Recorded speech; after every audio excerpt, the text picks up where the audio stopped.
gente vai trazer uma outra informação ligada, inclusive, a Jair Bolsonaro e que tem tudo a ver com o seu futuro.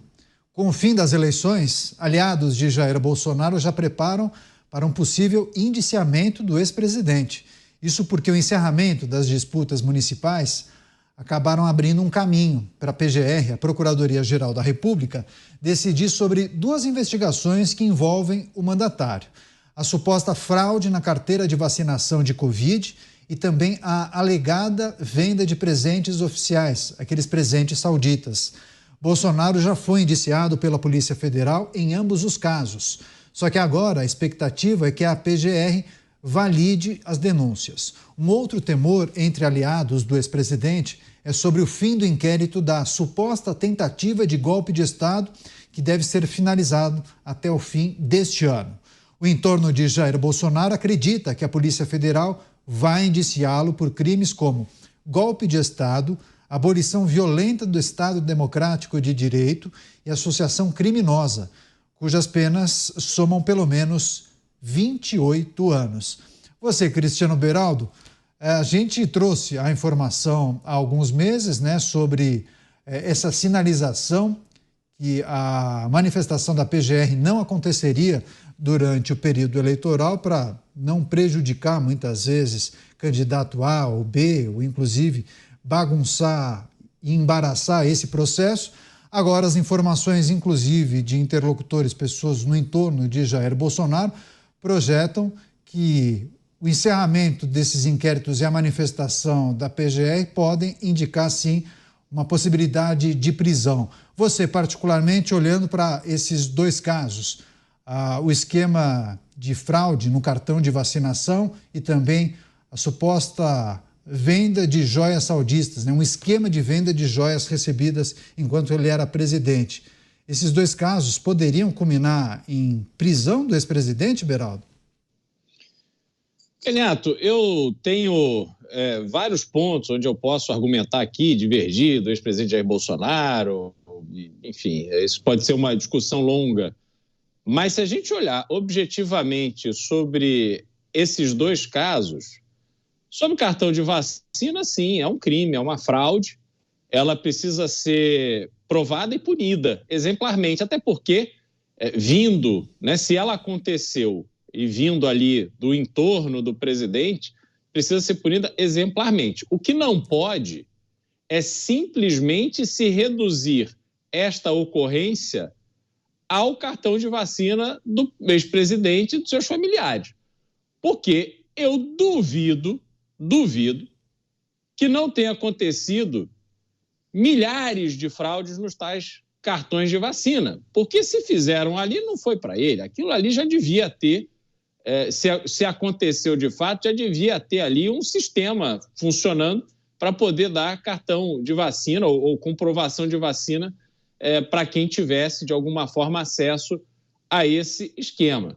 E tem um outro elemento que precisa ser considerado nesse caso, que a vacina de COVID, contra a Covid-19, hoje há estudos bastante sérios em que se questiona efeitos colaterais possíveis, está sendo estudado. Você não pode afirmar categoricamente, e olha que eu me vacinei, sou favorável ali, assim que houve disponibilidade da vacina, de se vacinar. Agora, não vacinei meus filhos, por exemplo, e não faria.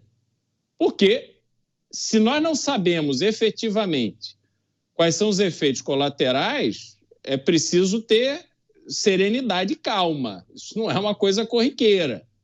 Então, esse é um caso muito delicado, precisa ser analisado sob vários aspectos. E não pode simplesmente causar a prisão de uma pessoa ou de um grupo de pessoas ligados a um único caso. Essa é a minha percepção. Sobre a questão das joias, a discussão é anterior. Eu já disse isso aqui e repito. Eu acho lamentável, eu acho mesquinho, eu acho completamente inadequado que um presidente da República que recebe um presente em razão do cargo que exerce, porque, sobretudo, nessa questão das joias dadas pelo o líder da Arábia Saudita, não havia ali uma relação pregressa, né? Eles eram amigos, jogavam carteado, iam lá fazer aquelas aqueles eventos com falcões e andar de jipe no deserto. Não era isso. Essa relação se criou em razão do exercício da presidência da República.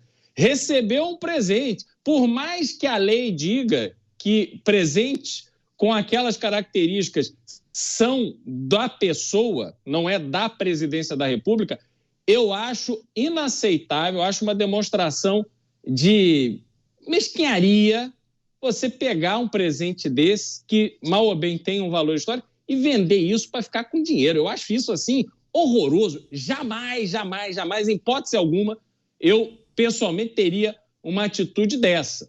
Agora, a discussão é, houve crime na hora que se fica com os presentes, porque outros ex-presidentes da República também levaram um monte de coisa que ganharam, inclusive joias, inclusive relógio, e a decisão do Tribunal de Contas favorável à manutenção desses presentes. O crime, para mim, não é a venda.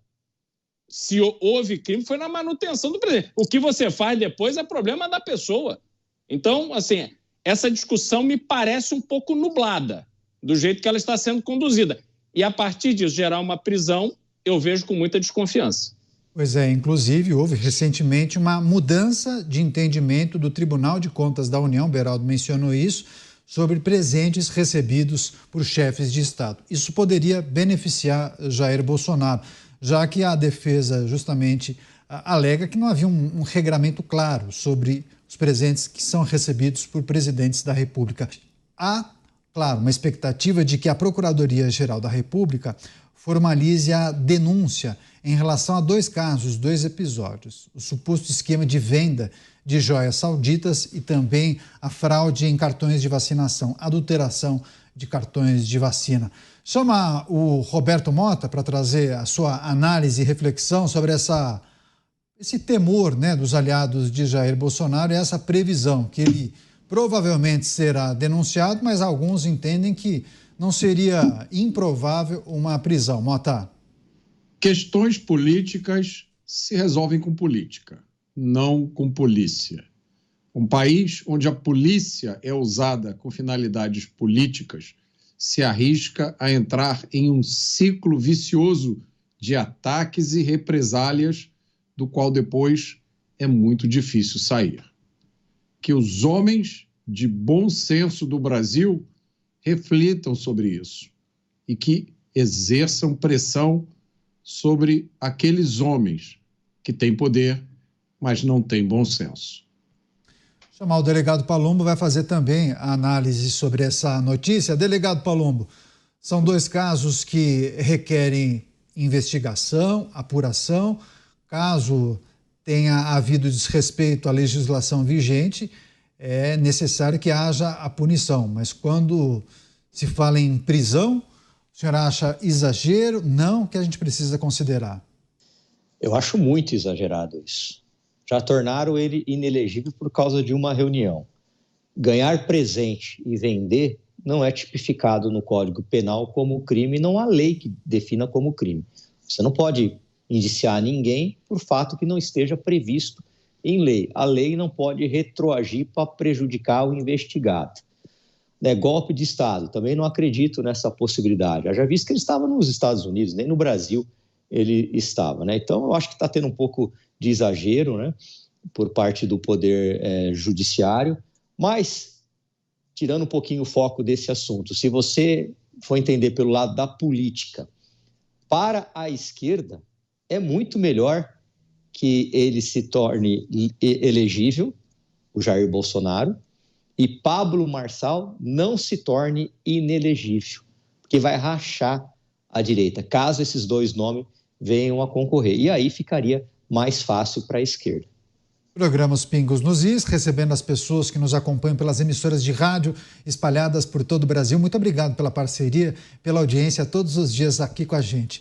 Bem, ex-presidente Jair Bolsonaro na mira da Justiça. Muito em breve, a Procuradoria-Geral da República deverá emitir um parecer formalizando ou não a denúncia em relação àqueles 2 episódios. O suposto caso de esquema de venda de joias sauditas e também adulteração no cartão de vacinação.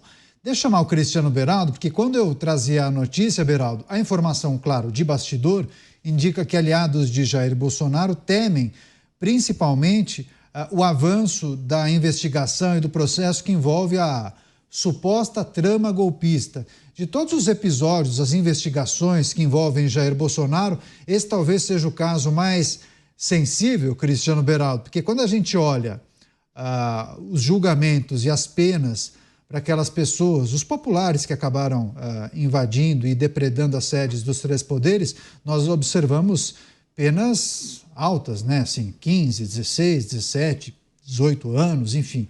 Olhando para uma figura como Jair Bolsonaro, muitos entendem que ele poderia ter uma prisão caso tivesse essa associação, algo nessa linha, né? Bom, a gente precisa identificar o que está acontecendo no judiciário sobre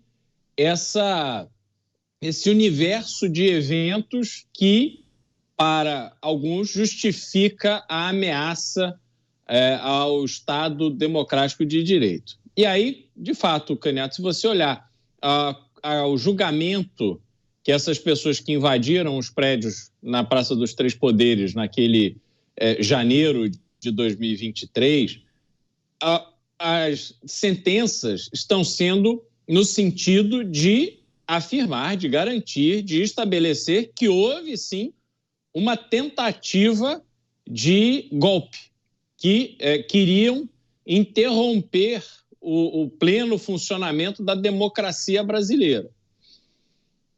Faltam, na minha opinião, essa é a opinião do Cristiano Beraldo, elementos que amparem a tese do golpe de Estado, porque o golpe de Estado ele tem consequências, e a consequência é o estabelecimento de um novo governo. Então, como é que seria o dia seguinte? Bom, se ocupou, eles conseguiram manter a resistência, venceram as armas da polícia e ficaram ali nos prédios. Mas quem seria ali, quem chegaria para assumir a posição de presidente, que faria o papel do Congresso, do Judiciário, enfim, precisaria ter realmente uma efetividade de planejamento ali que, ao que me parece, não está claro que havia, né? O dia seguinte, ninguém sabe explicar exatamente como seria.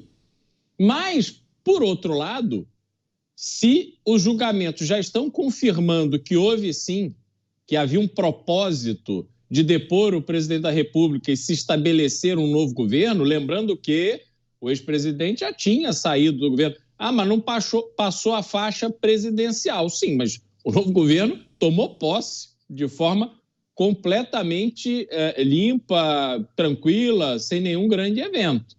E aí, quando se vê que essas pessoas estão levando, né, sendo sentenciadas pelo crime de tentativa violenta de abolição do Estado de Direito, a lógica prevê que o único beneficiado, a liderança a assumir, seria Jair Bolsonaro. Então, se seguir essa rotina que está estabelecida, eu realmente não vejo como Jair Bolsonaro se livrar das consequências, né, da condenação que deverá vir como a pessoa que se beneficiaria dessa tentativa de abolição violenta do Estado de Direito. Pois é, claro que é um tema muito sensível, a gente vai voltar a tratar disso, sempre contando também com os nossos convidados, tem muitos especialistas que acabam sendo entrevistados nos nossos programas. Vamos esperar avançar esses processos e também a manifestação da Procuradoria-Geral da República. A gente vai tratar muito disso ainda na programação da Jovem Pan News.